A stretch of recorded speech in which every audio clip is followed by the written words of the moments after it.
இன்றைக்கு கோவையின் அடையாளமாக மாறிவிட்ட விஜயபரிக்கம் பல எழுத்தாளர்களின் முன்னேற்றத்திற்கும் விளைச்சத்திற்கும் காரணமாக இருக்கிறது. அப்படித்தான் இந்த புத்தகத்திற்கும் வெளிவர காரணமாக இருந்த அண்ணாச்சி அவர்களுக்கு என்னுடைய மனமார்ந்த வாழ்த்துக்களை நன்றி தெரிவித்துக் கொள்கிறேன். தலைமை வேண்டுறதெல்லாம் கொஞ்சம் கஷ்டமான வேலை, எனக்கு ஆகாத வேலை வேண்டான்னு சொன்னாங்க. இல்லை நீங்களே எனக்கு சொல்லி போட்டு வர சொல்லினார் ராமதாஸ். இது யார் சொல்லி கேட்டான்னு தெரியல, அவங்களுக்கு மேலே எனக்கு போவோம். எப்போவுமே கொஞ்சம் ஒதுங்கி இருக்கிறேன் நான். தலைமுறை நீங்கள் செய்வீங்க, தலைமை எப்போ என்ன இப்போ தெரியும், எல்லாரும் தெரியும். முன்னாடி எப்போ வரமாட்டான், கொஞ்சம் ஒதுங்கி எனக்கு கருத்து தெரிஞ்சு போய் வர சொல்லுவாங்க. அந்த மாதிரி தான் நினச்சேன். ஆனால் இந்த புத்தகத்தை பற்றி பேசுறதுன்னா இதுக்கு காரணமாக இருந்தவர்கள் களம் நண்பர்கள் பல பேர்.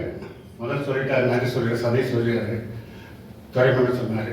அதே மாதிரி ஜோதிமணி சொல்லணும். அதுக்கப்புறமேட்டு பல நண்பர்கள் துணை வந்திருக்காங்கன்னு நினைக்கிறேன். இந்த புத்தகத்தை பற்றி சொல்லும்போது என்கிட்ட சொல்லும்போது திருத்தி கொடுத்ததெல்லாம் அவங்க தான். திருத்தி கொடுத்தா எனக்கு கோபம் மாட்டு, எம்மையெல்லாம் எனக்கு கோபம் மாட்டு. சில இன்னும் கொஞ்சம் சரிவாக செஞ்சிருக்கலாம்னு நினச்சினாங்க. அது அவர் எத்தனையோ முயற்சி பண்ணார். ஆனால் நண்பருடைய வேலை கடையில் அது முடியாமல் போச்சுன்னு நினைக்கிறேன். இந்த இந்த புத்தகத்தை வெளியீடுங்கிறது எனக்கு ரொம்ப ஓப்பான காரியம் இருந்துச்சுன்னா, இப்படி ஒரு நாவல் எழுதுவர்கள், நாவல் எழுதுதல் மிகப்பெரிய சாதனை தான். ஒரு பிரசவமான எல்லாருக்கும் தெரியும். அந்த வகையில் ராமதாசனுடைய மிகப்பெரிய முதல் நாவல், அவருடைய முதல் நாவல் ரொம்ப அழகாக பண்ணியிருக்கார். அவர் தேர்ந்தெடுத்து சொன்னாங்க, அதாவது அவருடைய நண்பர் சொல்லி, அவர் பெரிய யாரோ அவர் செஞ்ச வேலை காரணமாக அவருக்கு யாரோ சொல்லி உண்மையாகவே நடந்த நிகழ்ச்சி சில கற்பனை புனைவெளி சொல்லி எழுதி வெளியிட்டு சொன்னார்.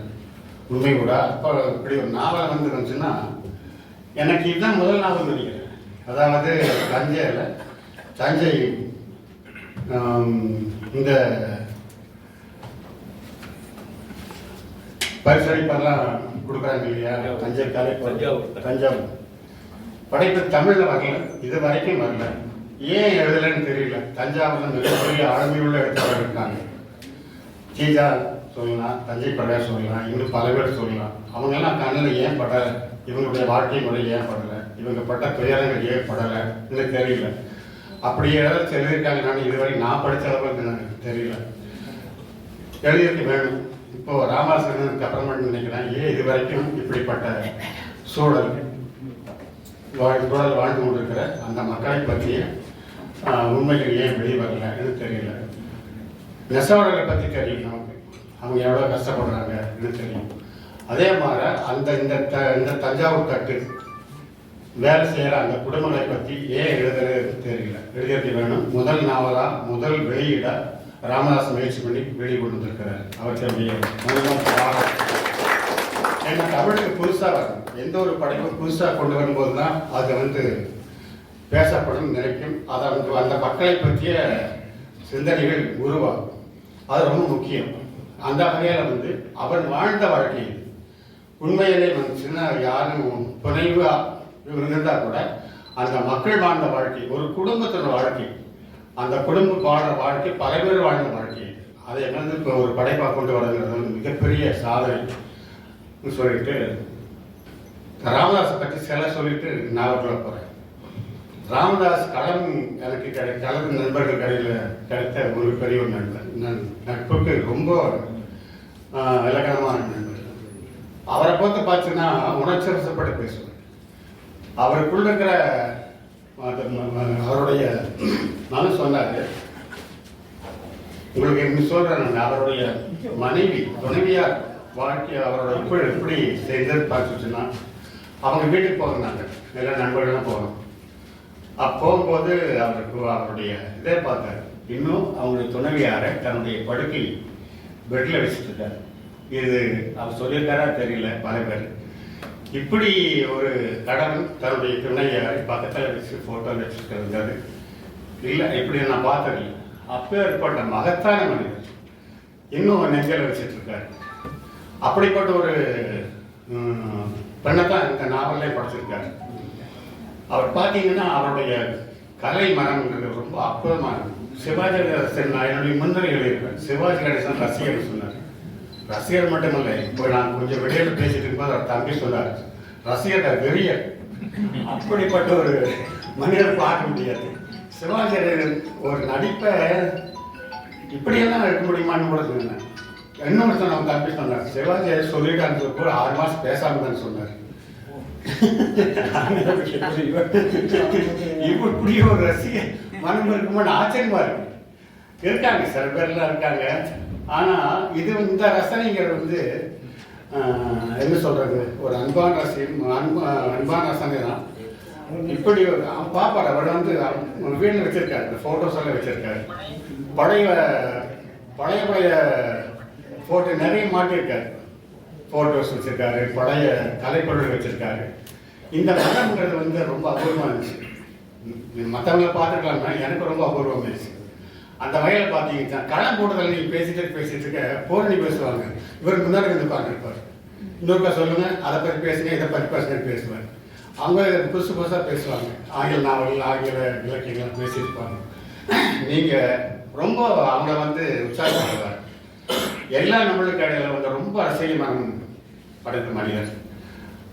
அதுக்கப்புறம் பார்த்தீங்கன்னு இந்த நாவல் எழுதி முடிச்சுட்டு, நாவல் எழுதிட்டா சார் இது படிச்சிருந்தார். சரி கொண்டா நான் படிச்சுக்கிறேன். எனக்கு முதல்ல யார் எழுதுனா தான் கொஞ்சம் படிச்சுக்கிறது இப்போ எழுதுகிற எல்லா எழுத்தாளர்களும் ஊக்குவிக்கணும். அது எப்படி இருந்தாலும் சரி, ஒரு சொல்லி போட்டு படிச்சுட்டு 4 நண்பர்கள் படிச்சுட்டோம். என்னை உட்பட இன்னும் கொஞ்சம் செழிப்படுத்திருக்கலாம்னு நினைக்கிறேன். அதுக்கு மேலே பார்த்தீங்கன்னா இந்த நாவலை பார்ப்பா நிறைய வேணும் நிறைய பேசுறவர், நிறைய கதையாக கொண்டு வந்திருக்காரு. அதனால நிறைய பேசுறது நான் முன்னாடி எழுதியிருக்கேன், நீங்கள் பார்த்துக்கலாம். சில மட்டும் சொல்லிடுறேன். இந்த நாவலுக்குள்ள ஒரே ஒரு சொன்னார், இந்த பால் குளமும் பூவரச மரமும் இந்த தலைப்பை வந்து சொன்னார். இப்படி எழுதிட்டு சொன்னார். ஏன் இப்படி வச்சிங்க கேட்டான். இல்லை சார் அதான் பிடிச்சிருக்குன்னு சொன்னார். இந்த நாவலுக்கு அது மையமான பிரச்சனையான்னு கேட்டார். அவர் பிடிச்சிருக்கு, அவ்வளோதான். நான் இந்த நாவல் படிச்சிட்டீங்கன்னா இந்த நாவலில் வர்ற ரத்தனங்கிற ஒரு பொண்ணு மறக்க மாட்டேங்க. ஒரு குடும்பத்தாய் உன்னதமான தரீங்க. இப்போ நான் இதுவரையும் நாவலில் எந்த தமிழ் நாவலையும் படிக்கலை. அப்படி ஒரு உன்னதமான தரீங்க. என்னென்ன மானம்னா அப்படிக்கும் இந்த மயமீட்டின் வாழ கவனிமானா வியமீட்டின் வாழணும். இந்த குரலுக்கு அப்படியே பொருந்தி போகிற ஒரு பெண் நீங்கள் நினச்சி கூட பார்க்க முடியாது. ஆனால் எளிமையான மனிதர், எளிமையான குடும்பம், வறுமையாக இருக்கிற குடும்பம். அந்த வேலு பத்திரக்காரு, இன்னொரு பார்த்தா அந்த அம்மாவோட கணவர் இருக்கார். அவர் கஷ்டப்பட்டு குடும்பம் 4 பேர் தான். அந்த அம்மா சின்ன எல்லாம் அந்த மனிதர்கள் மட்டுமல்ல அன்பு சின்ன நாய்மேல் அன்பு, பூனை மேல் அன்பு, அந்த மரஞ்செடி அன்பு, இப்படி அன்பு அன்பு அன்பு, அப்படி ஒரு பேர் அன்பு.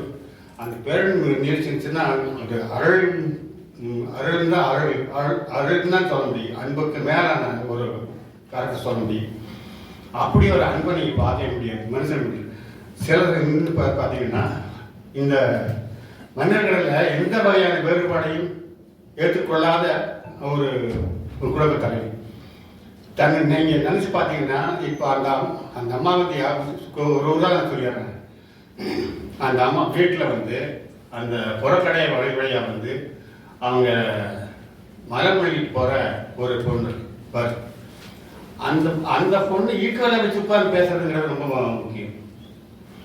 அது அதை வந்து வெளிப்படுத்துறது அந்த அம்மா வந்து அந்த அம்மாவோட பொண்ணு கிட்ட விஜயம்ங்கிற அந்த பொண்ணு கிட்ட ஏன் இவங்கள்ட்ட அன்பாக இருக்கணும், ஏன் அவங்களுடைய வாழ்க்கையில் வந்து நம்ம அக்கறை எடுத்துக்கணும். இங்கே சமாச்சாரம் பேசும்போது வளர்க்கும் போது பார்த்தீங்கன்னா ரொம்ப அன்பாக தெளிவாக சொல்லுவாங்க.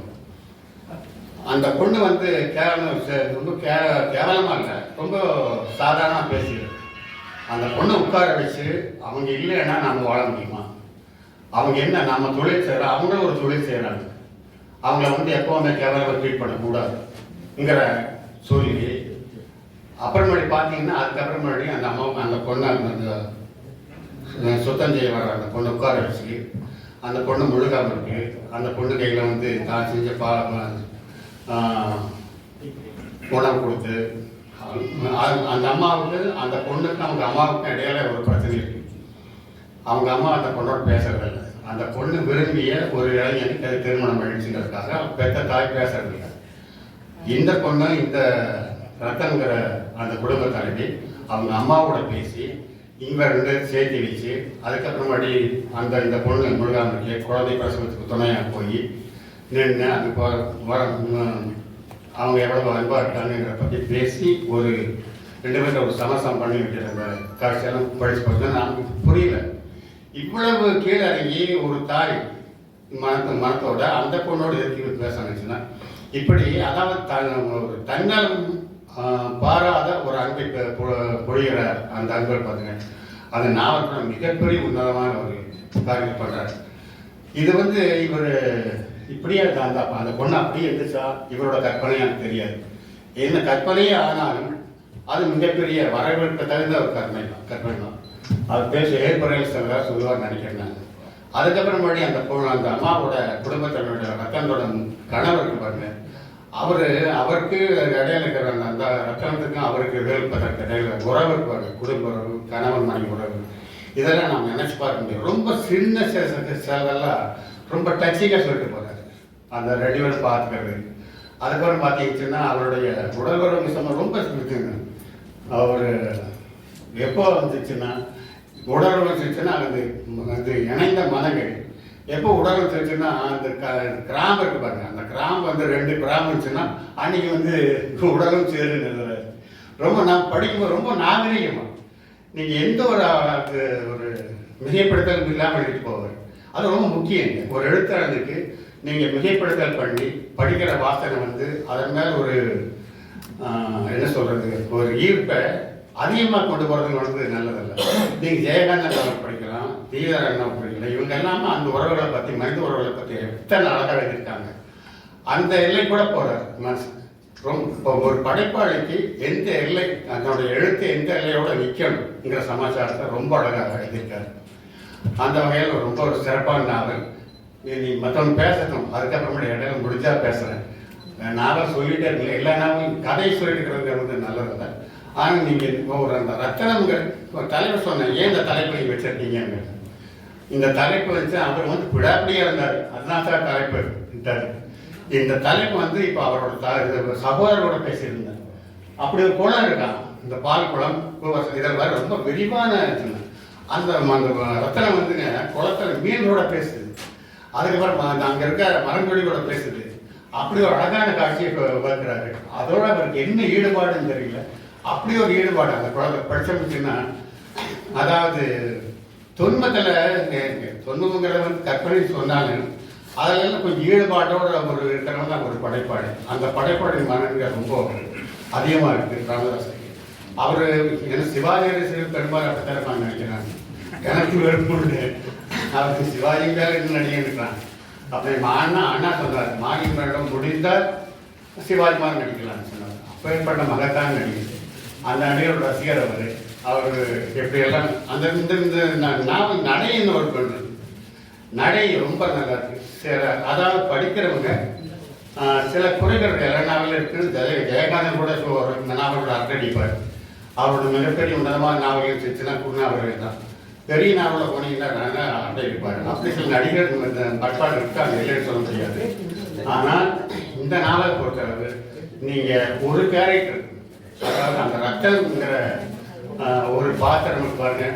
இன்னைக்கு சமூகத்தில் மிக தேவையான அறச்செல்வின்னு சொல்லிச்சுன்னா அந்த அம்மா தாங்க. தன்னுடைய கணவன் வந்து ஒரு தப்பை பண்ணிட்டான், செய்யக்கூடாத ஒரு தப்பு பண்ணிட்டான். இனி வந்து நாம உயிரோடு இருக்கக்கூடாதுன்னு நினைக்கலாம் அந்த அம்மா. ஆனால் அப்படி ஒரு சூழல் வந்து வறுமை எல்லாமே வந்து அந்த அம்மா கடைசியில் வந்து இறந்துடுது.